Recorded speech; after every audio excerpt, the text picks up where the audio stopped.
On Monday, Chief Justice John Roberts and Justice Neil Gorsuch, both conservative, they sided with their liberal counterparts to deliver a landmark decision about LGBT workplace protections. So, after that decision, conservatives online had a meltdown. So, I want to read some of the reactions to this and kind of tell you why.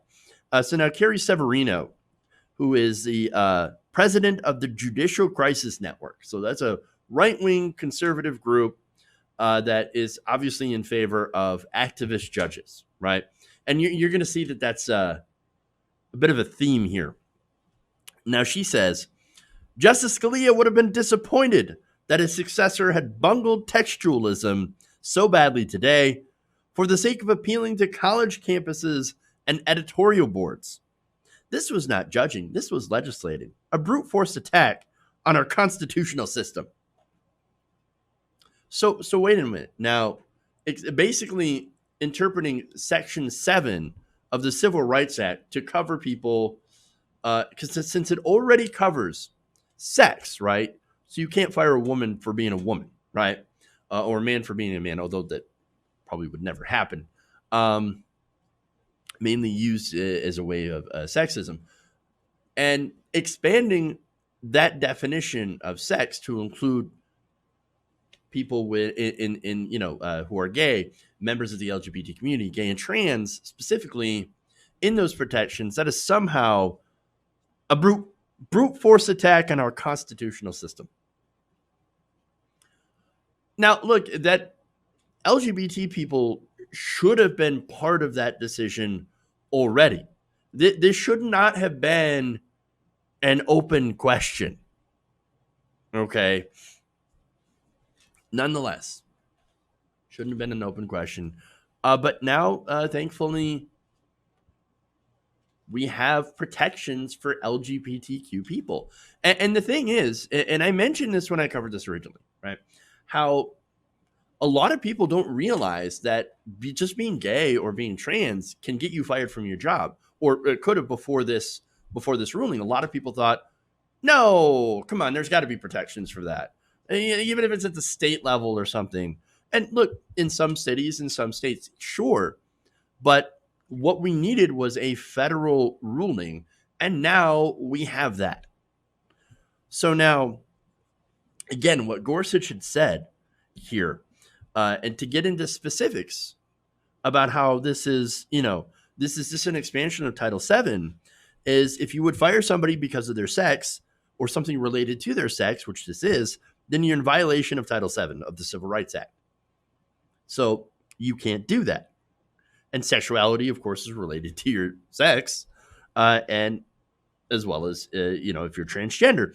None of those things, by the way, have anything to do with whether or not you can do the job. So, of course, that's not the case conservatives are making. I mean, yes, there's the quote-unquote originalist argument that a lot of conservatives make, but there's also the First Amendment argument, mainly, of course, freedom of religion or religious freedom. And this is what they've gone to use to try to codify religious discrimination against the LGBT community. And so that's what that is. That's the whole, being able to fire people for being gay or transgender, or even having premarital sex. I mean, that's another thing that conservatives were actually interested in being able to do. And I think there are Catholic schools and things like that had actually done so. But all right. Anyway, here's the thing. Businesses aren't religious. Yes, there are religious institutions, and there was actually another decision on religious institutions where they said you can't discriminate, or you could lose your tax-exempt status, right? And so that's another decision that conservatives are very, very angry about. But here's the thing, back to businesses, right? Because that's mainly what I'm focusing on, is you have businesses that can't be religious, right? You can have owners that are religious, or pervert, or do like a religious theme, I guess. Like, I don't know. I can't really think of a whole lot of religious themed stores, but I'm sure that they're out there. I just can't think any big examples of it. Although I know Hobby Lobby, they claim to be a religion. I'm sorry, they don't claim to be a religion, but they claim to be like a religious store. But it really is just a craft store. The owners are religious, and that's my point. The owners are religious, and they're free to practice their own religion. But when it comes to hiring practices, that isn't involved in their religion. That's what I'm trying to say, right? Look, the First Amendment says people have the freedom to practice their religion, meaning nobody can stop you from praying or fasting. But even then, there are some limits. For example, in Christianity, adulterers, people who, cheat on their wives or whatever, well, they're supposed to get stoned to death. Do we do that as a society now?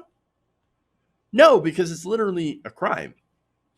And yes, it says so that's the punishment in the Bible. There's a lot of ridiculous punishments in the Bible that we don't use. Why? It's because we're not a theocracy. We're a secular society. And so, yes, there are limits to your religious freedom, and firing people because of their sexual orientation, because you found out that they're gay, is now a violation of that, and or is now a violation of the law. And I think that's a good thing, because it again, you shouldn't be able to discriminate against those people when it comes to jobs. So again, you shouldn't be able to punish people because of your religion, right? Because they don't measure up to what your religious beliefs are. That's why, again, we decided in this country under the Constitution, that we shouldn't do that. We shouldn't discriminate. If you don't like that, go to a theocracy like Saudi Arabia, because they do that a lot there. We live in a representative democracy. We believe in the separation of church and state. And the founding fathers were a lot of things, right? Some good, some bad, but they are products of the Enlightenment, which promoted secular values, a secular government conducive of freedom and not tyranny of one religion dominating over any other. So there's that, right? So now, that said, more outrage. Vered Mehta, historian who has written for conservative outlets like The Federalist and The Washington Examiner, basically admitted that all they really wanted from Donald Trump's Supreme Court justice picks were activist partisan judges. Here's what she said on Twitter. It's saying, the whole point of the Federalist Society judicial project, the whole point of electing Trump to implement it, was to deliver Supreme Court victories to social conservatives. If they can't deliver anything that basic, there's no point for either. The damage is incalculable. There's more. He also said, he or she, I'm not sure, this is also the end of the Federalist Society judicial project.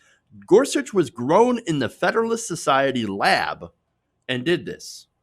The whole thing just imploded. It's all finished.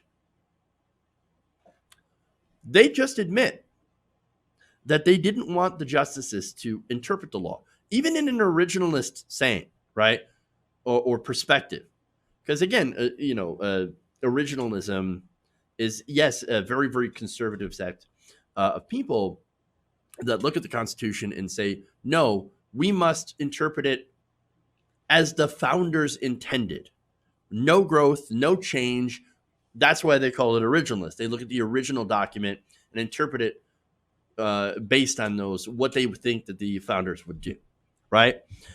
So that's not even part of this, because there's nothing originalist in trying to do activist judges, right? And so he says, well, there's no point. We put this guy up here to give social conservatives wins. That's all. That's the entire point. Activist judges for social conservative causes. And they couldn't even do that. And that's why they're mad, right? All they want is wins to excite their dwindling base. Eric Erickson. You guys know who Eric Erickson is, mostly. He says, all those evangelicals who sided with Trump in 2016 to protect them from the cultural currents just found their excuse to stay home in 2020 thanks to Trump's Supreme Court picks. So now he adds electoral politics into this, right? Which, yes, I understand that that does matter when it comes to elections. Like, oh, in 2016, all we heard about is Supreme Court, Supreme Court, Supreme Court. And we're also hearing that this time, better vote for Biden because RBG is not going to make it. I get it. I get it. That's an important part to think about, right? Well, just as liberals think about that, conservatives do as well. And that's why, of course, you had Mitch McConnell that literally blocked Obama's appointment, Merrick Garland, for like a year. They knew they wanted to make some appointments, and they got their appointments. And now suddenly they're very, very disappointed in at least one of them. Kavanaugh, of course, voted against this. He voted socially conservative. And look, Gorsuch, yes, led the majority opinion, right? Sided with the liberals. But understand that Gorsuch isn't a social liberal, right? He was just saying, look, we have Title VII. It bans sexual discrimination. Gay and transgender is related to sex. There's really no other way that I can interpret this. I can't. And so I have to interpret it this way. I actually have to do my job, which is really interesting and actually really good of Gorsuch to do. He made a good decision because he was actually doing his job and not being an activist judge. And that's what they're angry at. They're talking about this and saying, well, now, look, I can't believe you were not an activist judge. What are we going to turn out to vote for in 2020 now? Yeah. Now, the good thing is they do admit that the culture has shifted. They've lost the culture wars, right? Progressives have won the culture wars, and Donald Trump was their last grasp at keeping their power and influence and actually preventing change. Again, remember, they wanted to be protected from the cultural currents. I don't like change. You know why? It's because they're afraid of change. They're afraid that they're going to lose their own power if, and influence if someone else actually now is treated equally. And they lose their ability, of course, to basically act on their own bigotry.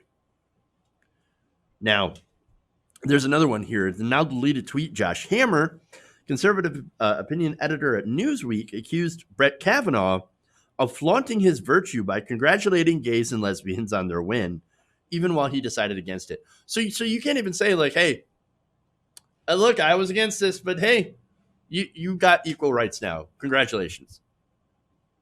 Can't do that. Rage. Petty. Very, very petty. So, look, there's one more here. Daniel Horowitz called this decision a quote-unquote massacre. Quote, here we go. The conservative SCOTUS codifies transgenderism into 1964 Act. Fourth massacre of the day at SCOTUS. Gorsuch Roberts joined liberals in majority. I opposed both Trump nominees, and I was right. What a pathetic movement. What a fraud.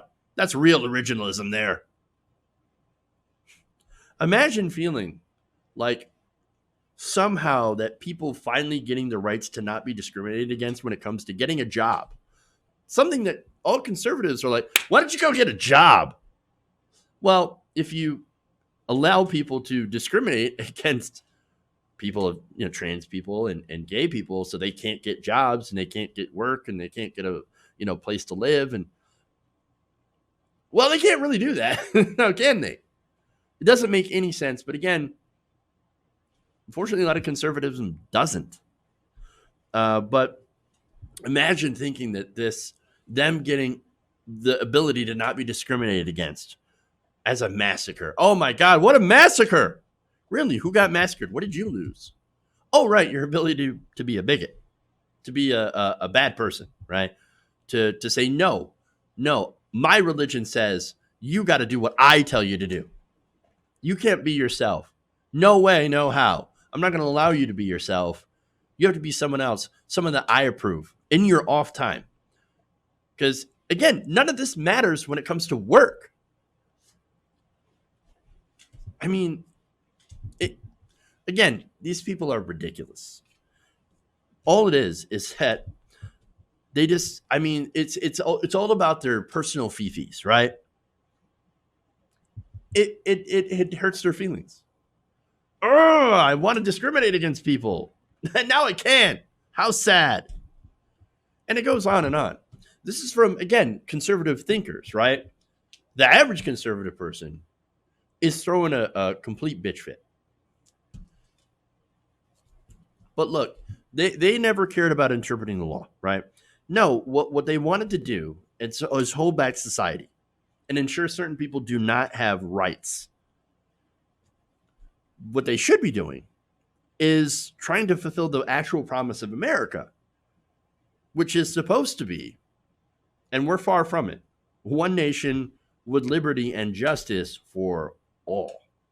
Hey guys, hopefully you enjoyed that free video. Now I'm going to have to ask you a favor. Between the demonetization and the YouTube algorithm messing around with view counts, etc., we're having a hard time adjusting to the new YouTube reality, which is where you guys come in. See, we have a Patreon, patreon.com/TYTNation, set up to help us rely on you guys, the viewers, instead of big corporate ads. Look, you know the show. You know I'm not in favor of big corporations anyway.